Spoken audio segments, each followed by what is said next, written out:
네, 우리 찬송가 303장입니다. 303장 찬양하겠습니다.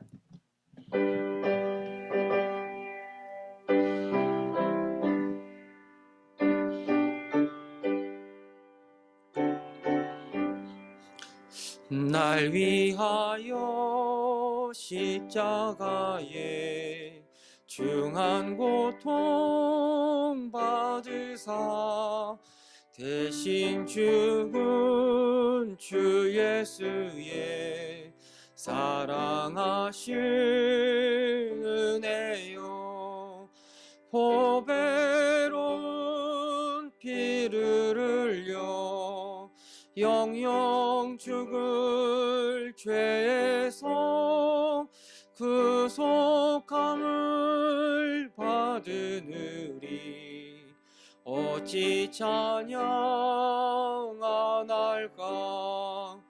예수 안에 있는 우리 한량없이 즐겁고 주 성령의 위로함이 마음속에 차도다. 천국 음악 소리 같이 은혜로운 그 말씀 끊임없이 듣는 우리 어찌 찬양 안 할까. 이 세상에 모진 풍파 쉬지 않고 불어도 주님 안에 보호받는 우리 마음 편하다. 늘 깨어서 기도하고 저 천국을 바라며 주님만을 기다리니 어찌 찬양 안 할까. 아멘. 이 시간에 우리 함께 기도하실 때 가정 모임을 위해서 기도하겠습니다. 이 코로나19 여파로 이 많은 교회들이 어려움을 겪고 있는데, 그럼에도 불구하고 건강하게 교회를 지키고 세워가는 교회들이 있습니다. 바로 가정 모임이 살아있는 교회, 이 소그룹 모임이 활성화되어 있는 교회는 여러 가지 코로나로 말미암아 현장에서 모일 수 없음에도 불구하고 서로 연락하고 가족처럼 지내며 서로의 연약함을 품어주고 서로의 신앙을 도와주고, 그러면서 이 가정교회를 통해서, 소그룹 모임을 통해서 교회가 이 어려움의 시간들을 잘 버티고 인내하고 세워져 가는 것들을 보게 됩니다.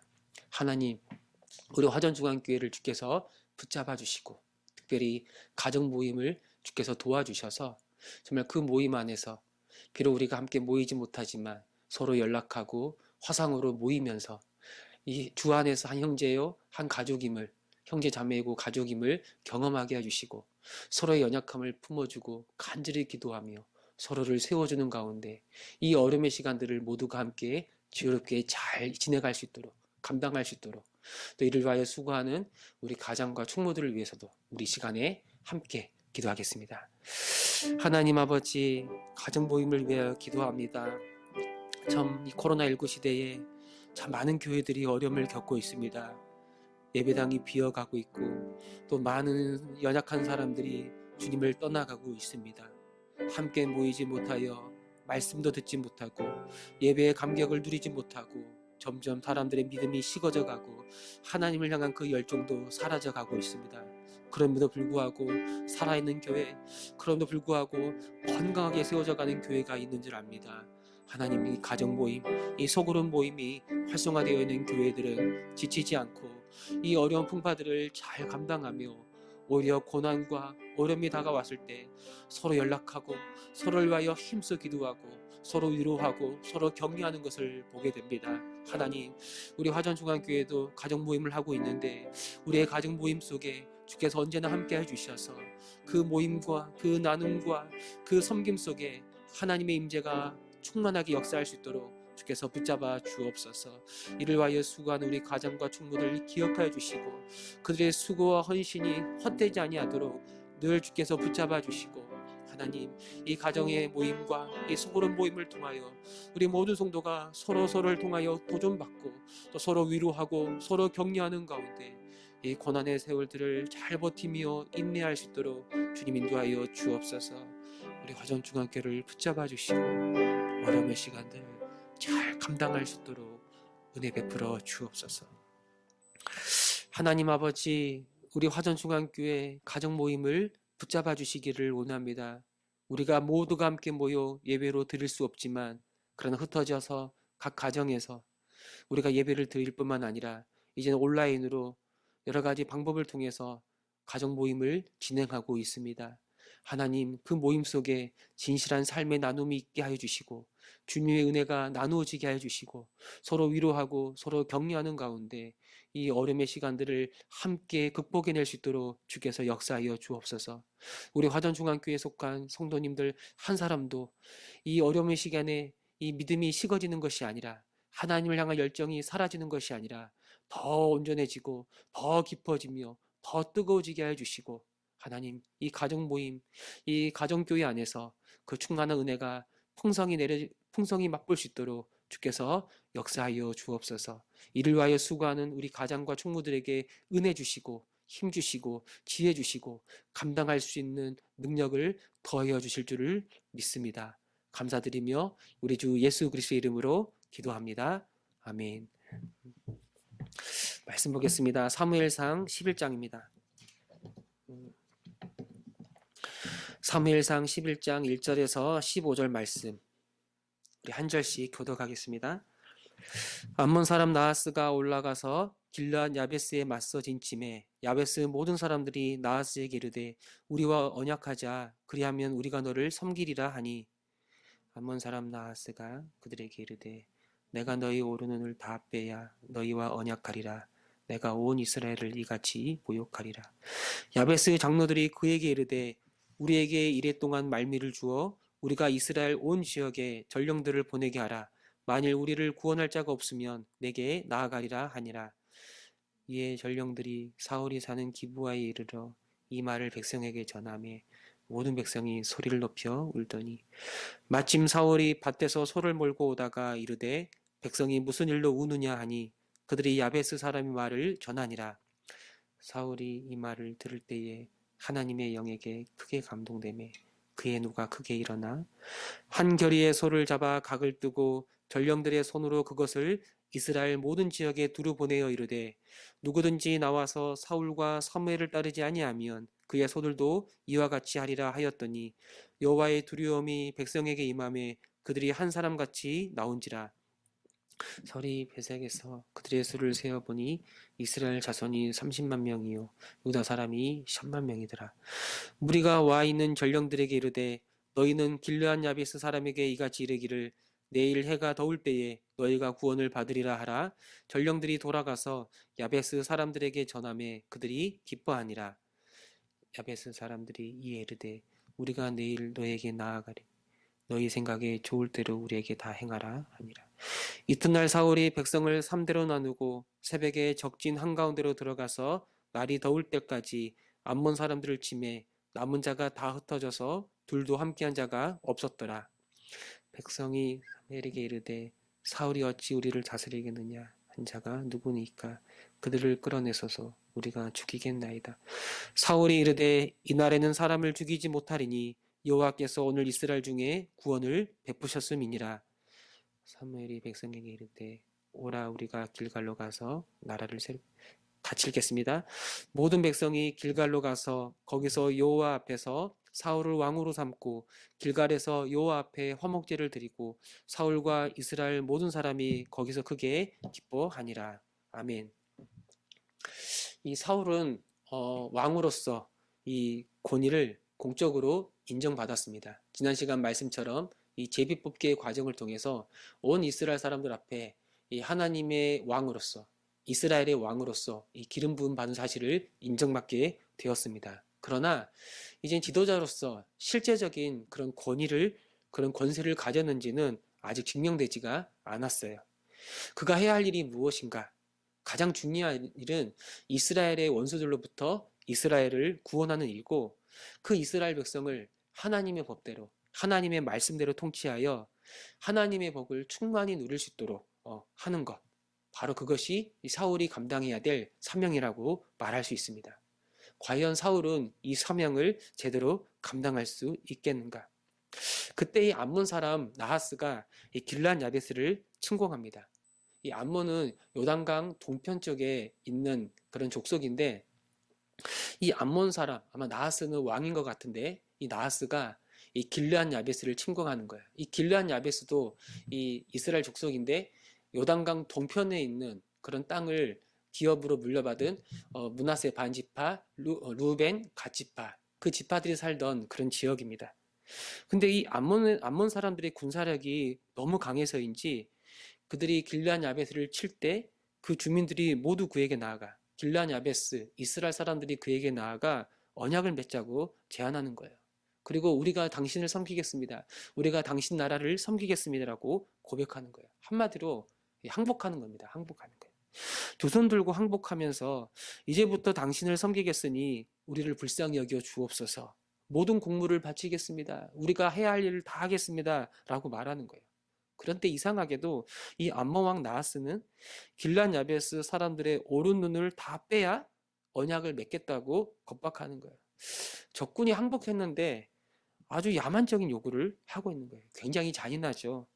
그리고 이를 통해서 이 암몬 사람 나하스가 온 이스라엘, 모든 이스라엘을 모욕할 것이라고 그렇게 말하고 있어요. 그러니까 이 사람의 계획은 단지 길르한 야베스만 공격하는 게 아니라 온 이스라엘 전역을 망하게 하여 하나님의 백성을 쫓아버리겠다. 바로 지금 그 말을 하고 있는 거예요.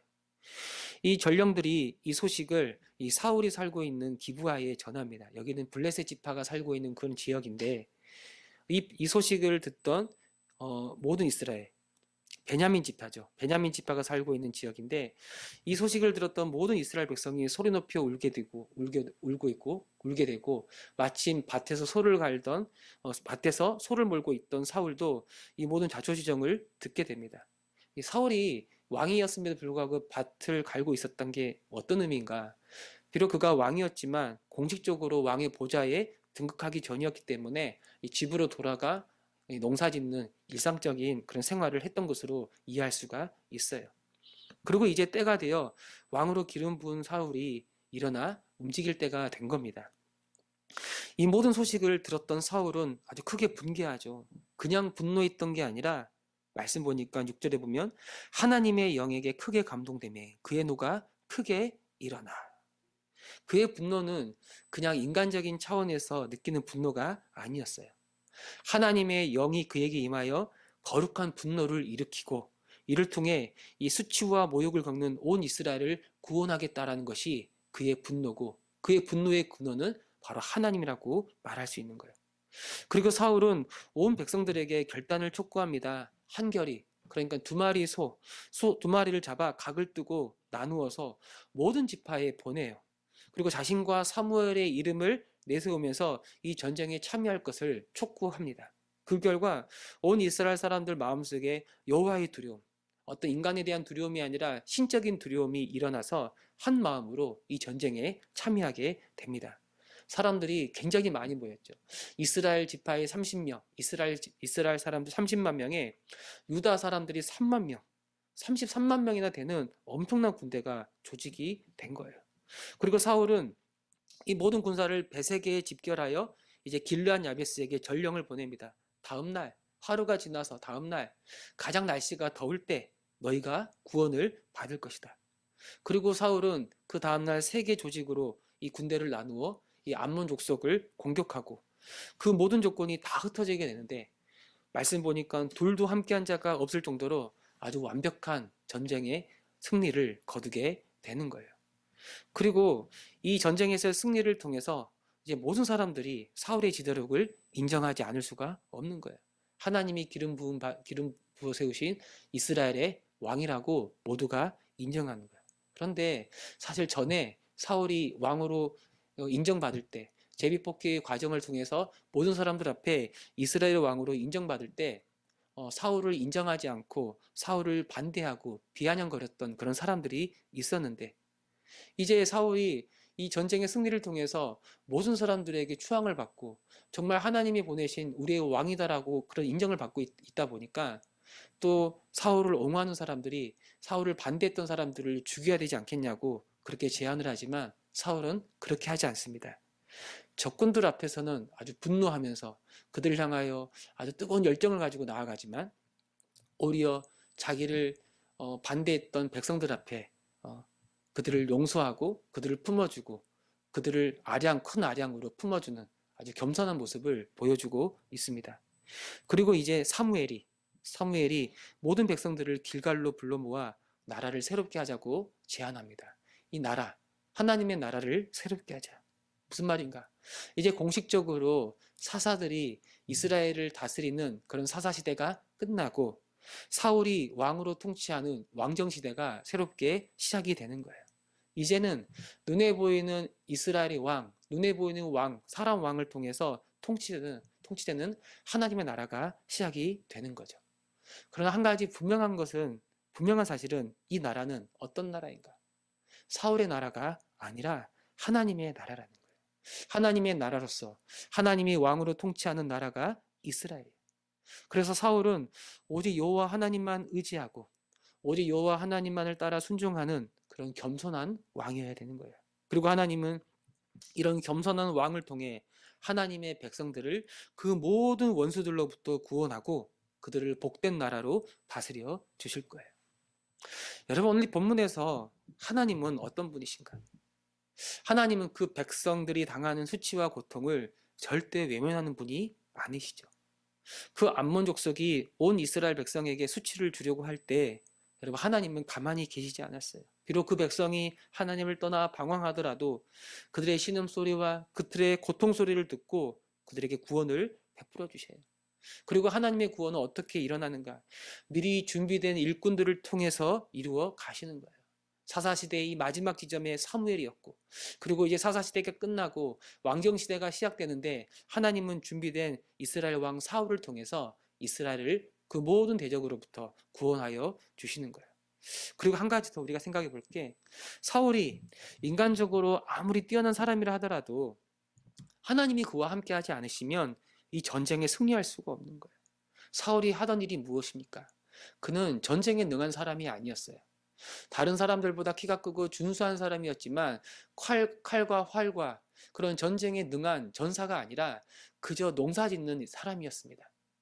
그가 이 전쟁에 이길 수 있는 길은 없어요. 사울이 하나님의 영으로 크게 감동되지 않는다면 그는 이 전쟁에 뛰어들 수가 없는 거예요. 그렇다면 이 전쟁의 승리, 이 이스라엘의 구원은 어떻게 온 것인가? 하나님으로부터 온 거죠. 그래서 사울과 온 이스라엘 백성은 이 전쟁의 승리가 어떻게 우리들에게 온 것인지를 분명히 기억해야 되는 거예요.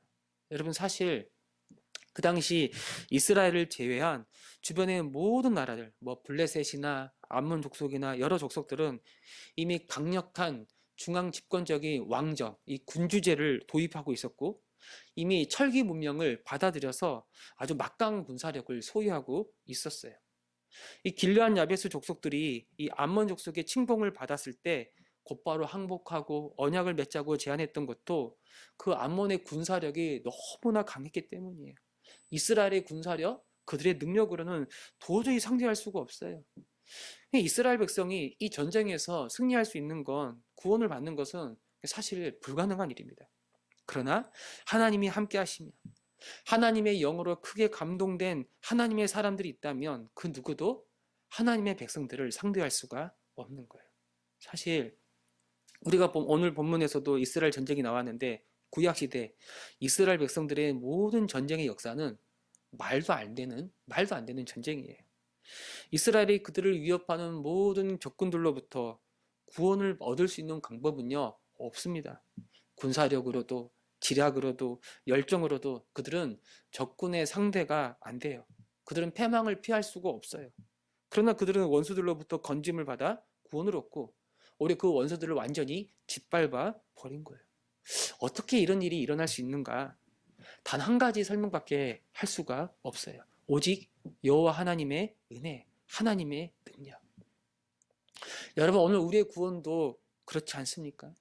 오늘 우리가 이렇게 구원받는 하나님의 자녀가 되어 하나님을 예배하고 하나님을 찬양하고 날마다 주님의 임재 가운데 살아갈 수 있는 이유가 무엇인가? 하나님을 아버지라고 부르고 그 아버지 하나님 아버지의 모든 돌봄과 은혜 속에 우리가 살 수 있는 이유가 무엇인가? 우리가 괜찮은 사람이어서 하나님이 우리를 구원해 주신 게 아니라는 거예요. 사실 우리를 바라보면 그 어떤 소망도 가질 수가 없는 거예요. 여러분, 사울을 바라볼 때 그는 그저 일개 농부였어요. 그 농부가 어떻게 전쟁에 승리할 수 있겠습니까? 박 가는 사람, 나귀 찾는 사람이었는데 그가 어떻게 전쟁에 능한 장수를 상대하여 이길 수가 있겠습니까? 이거는 불가능한 일이에요. 오직 하나님의 은혜가 아니면, 하늘의 도우심이 아니면 이 전쟁에서 승리할 수 없고 이스라엘은 건짐을 받을 수가 없는 거예요. 오늘 우리도 마찬가지입니다.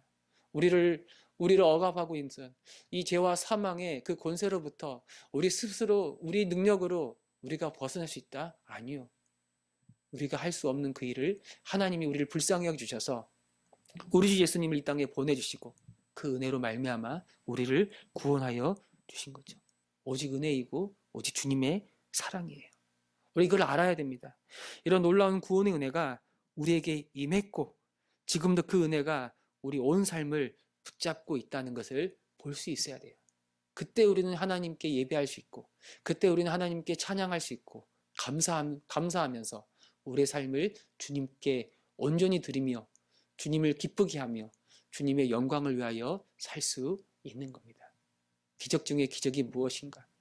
우리가 바라고 소망하는 일들이 이루어지는 게 기적이 아니라 나 같은 죄인이, 구원받을 수 없는 죄인이 주님의 놀라운 은혜와 사랑으로 구원받아 하나님의 자녀가 되고 하나님을 아버지라고 부르고 하나님과 주님과 날마다 동행할 수 있다는 사실, 이것이 우리에게 기적 중에 기적임을 잊지 않고 오늘 하루도 감사하는 마음으로 주님께 영광 돌릴 수 있는 저와 여러분 우리 모두가 되시기를 소망합니다. 우리 함께 기도하실 때 하나님, 나를 구원해 주셔서 감사합니다. 이 은혜를 잊지 말게 해주시고 날마다 감사함으로 주님께 영광 돌리며 살게 하여 주옵소서. 기도하는 우리 모두가 되기를 소망합니다. 아버지, 이스라엘은 절대 이길 수 없는 전쟁에서 구원을 맛보았습니다. 사울이 능력이 있었기 때문에, 이스라엘 백성이 군사력이 있었기 때문에 이 전쟁에 승리할 수 있다는 것이 아니라 오직 여호와 하나님, 하나님의 은혜로, 하나님의 능력으로 이길 수 없는 전쟁에서 승리했음을 보게 됩니다. 나의 구원도 절대 스스로 이루어질 수 없는 것이었는데 주님의 은혜로 이루어졌음을 고백하오니 이 은혜 잊지 말게 해주시고 날마다 감사함으로 주님의 영광을 위하여 살아가는 자 되게 하여 주옵소서. 감사드리며 예수님의 이름으로